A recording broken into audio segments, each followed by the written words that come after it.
อยู่ทางไปเขื่อนสีกำมันใหญ่นะทุกคนนี่กับเอฟซีนี่ทีมงานเนาะเห็นว่าเป็นตางามเลยทุกคนเดี๋ยวหอดเขื่อนใหญ่ละสิทายอีกเทื่อนึงครับนี่เนาะกำลังสิหอดแล้วเขื่อนใหญ่ทุกคนเขื่อนสีกำมันใหญ่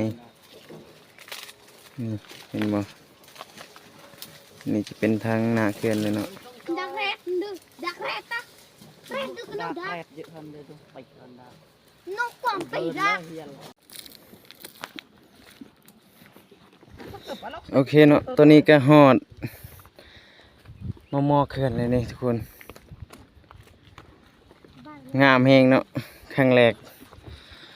ที่ว่าได้ไปเนาะติเหือนอันดังกาติ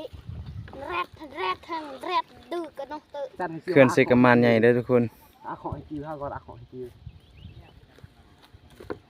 มองตั้มดื้ออยู่ในอังกฤษเพื่อน ชอบตับอักหลันรอตับอักหลันรอดัก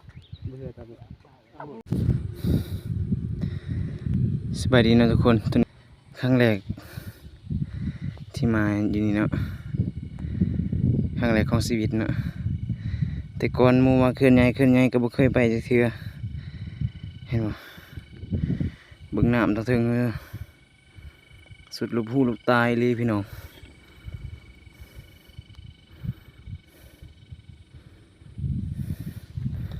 นี่วิวตัวคอยอยู่เนาะเห็นบ่อยู่เทิงนี่เทิงก็จะเป็นป่าเนาะ